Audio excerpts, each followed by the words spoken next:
muri cya kibanza kiri hagati y'inzu naho ibarabara rya kaburimbo rigera, twari twavuze yuko umuntu ategeza guharurira aho itongo ryiwe rigera. Benshi barabikoze, ariko rero hariho n'abandi bacica amatwi. Uyu munsi rero kwari kongera gukebura, nyuma yo gukeza abakoze neza, dukebura abatazishira mu ngiro, tubibutsa yuko ishigwa mu ngiro ry'iri tegeko, itegeko iyo ritewe ko igikumu ryitwa itegeko nyene, nta kindi kiba gisigaye ko ari kurishira mu ngiro. Iryo tegeko rero riraherekezwa n'amahadabu. Ubu rero twari bwatangure gutanga ayo mahadabu, kurishira mu ngiro twarabwiye yuko ari ku neza y'amagara yacu, amagara y'imiryango yacu, no ku neza y'igihugu, kuko igihugu kiraheza ikagira isura nziza. Aho mwacire mwabonye yuko hari ahantu namebwe mubona yuko hashobora kuduteza ingorane, hashaka kuva imigera y'ingwara ndetse na kolera ikaduterera. Ico gituma rero twashaka gukebura ubwa nyuma abo batarashira mu ngiro izo ngingo, mu kiringo kitarenga indwi zibiri bya bihano bizotangura gufatwa, ya mahadabu azotangura kwakwa, kandi rizobisekeza yo mu gihugu cyose. Izo ngingo rero zijanye n'ivyo bihano nshaka kubibutsa ko biri mu mice gutatu. Hariho amahadabu, iruhande y'amahadabu akara hariho n'ibihano bifatwa ku bantu bafise ibikorwa bakorera ahantu hahurira abantu benshi. Aho ni nk'ubunywero, n'amaresitora ajya mwabonye, ubutambiro n'ahandi n'amasengero. Aho rero batabyubahirije, aho tuzoshirako no kugara ivyo bikorwa baba bariko barakora. Aha rero hacajamwo n'ahadandarizwa ibintu, abafise inzu z'ubudandaji, aho tuzosanga batubaheje zijya ngingo, guhera ico gihe bazugarirwa amagufuri ajeko, kandi bazugururirwa ari uko ico gikorwa bategeza gukora bagikoze kandi batanze nayo mande. Ku miryango nayo hariya dusanga bamwe bari birengagije nko gupava aho imbere y'amazu canke hariya mu gihugu hagati, tuzosanga kuri gice cibarabara kirabana n'itongo ryiwe ataharuye, ico gihe umukuru w'umutumba azoheza yugare inzu yiwe ayigarukemwo ari uko aho hantu yaharuye kandi ateko atange nayo mande. Nkuko abarundi bose babizi, igenekerezo rya 18 kwezi kwa kabiri 2026 hari itegeko nshikiranganje rusangi ryatewe ko igikumu n'abashikiranganje batatu yagerekeye amahadabu ahabwa abantu batubahirije ingingo zijanye n'isuku n'isukura. Kugira ngo abarundi bose bamenye ibiri muri iryo tegeko, haratunganijwe ikiganiro cyabaye ikibiriraho, cyaciye ku maradiyo ashika 200 asamiranira hano muri kino gihugu cy'u Burundi, hamwe n'ayakoresha ubuhinga ngurukana bumenyi 8. Muri ico kiganiro abashikiranganje 4 bakiremesheje, baramenyesheje ingingo ziri muri iryo tegeko ndetse n'amahadabu azotangwa, azokwakwa abantu bazorenga kuri izo ngingo ziri muri iryo tegeko.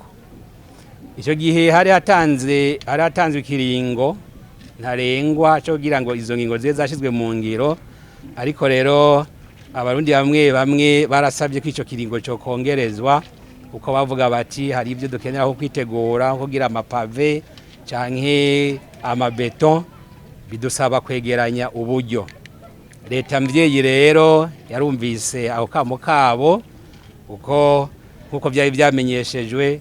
Intumbero nyamukuru y'iryo tegeko ntiyari amahadabu, kwari kugira ngo abarundi bumve yuko isuku n'isukura bituraba twese, dutegereza kubikora ku neza y'amagara yacu, ku neza y'imiryango yacu, no kugira ngo n'igihugu gise neza. Kuko nitwovuga ko turiko turinjira muri vision mu mbonoka zoza igihugu cifashe mu 2040, igihugu giteye imbere mu 2060 tudafise isuku. Isuku ni kimwe rero mu biranga igihugu canke umuntu yifashe canke ateye imbere.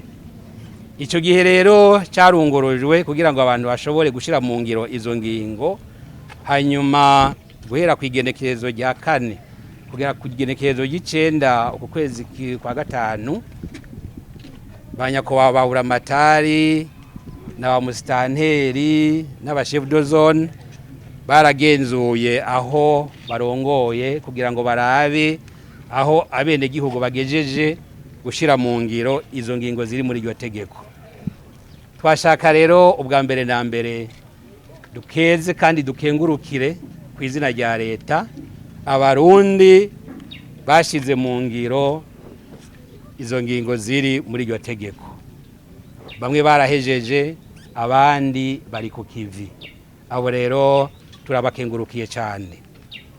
Hariho rero n'abandi rero batarazishira mu ngiro.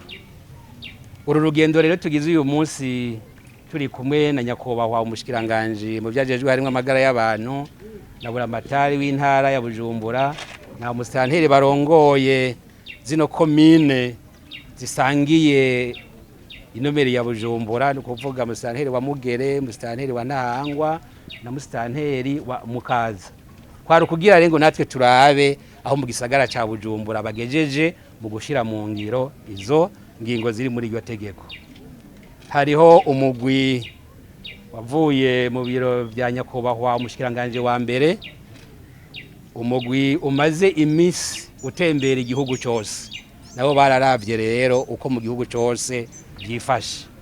Haba rero hano mu gisagara ca Bujumbura, haba no mu gihugu hagati, nkuko nari mejeje kubivuga, hariho benshi bashize mu ngiro ingingo ziri muri iri tegeko. Abatembera mu gihugu hagati barabona ko kumabarabara batanguye kuza barahururira hamwe muri cya kibanza kiri hagati y'inzu naho ibarabara rya kaburimbo rigera. Twari twavuze yuko umuntu ategeza guharurira ahitongo giwe rigera, benshi barabikoze, ariko rero hariho nabandi bacica amatwi. Uyu munsi rero kwari kongera gukebura, nyuma yo gukeza abakoze neza, dukebura abatazishira mu ngiro, tubibutsa yuko ishigwa mu ngiro ry'iri tegeko, itegeko iyo ritewe ko igikumu ryitwa itegeko nyene, nta kindi kiba gisigaye ko ari kurishira mu ngiro. Iryo tegeko rero riraherekezwa n'amahadabu. Ubu rero twari bwatangure gutanga ayo mahadabu kurishira mu ngiro. Twarabwiye yuko ari ku neza y'amagara yacu, amagara y'imiryango yacu, no ku neza y'igihugu, kuko igihugu kiraheza ikagira isura nziza. Aho mwacire mwabonye yuko hari hahantu namebwe mubona yuko hashobora kuduteza ingorane, hashaka kuva imigera y'ingwara ndetse na kolera ikaduterera. Ico gituma rero twashaka gukebura ubwa nyuma abo batarashira mu ngiro izo ngingo. Mu kiringo kitarenga indwi zibiri bya bihano bizotangura gufatwa, ya mahadabu azotangura kwakwa, kandi rizobisekeza yo mu gihugu cyose. Izo ngingo rero zijanye n'ivyo bihano ndashaka kuyibutsa ko biri mu mice gutatu. Hariho amahadabu, iruhande y'amahadabu hakaba hariho n'ibihano bifatwa ku bantu bafise ibikorwa bakorera ahantu hahurira abantu benshi. Aho ni nk'ubunywero, nk'amaresitora ajya mwabonye, ubutambiro n'ahandi n'amasengero.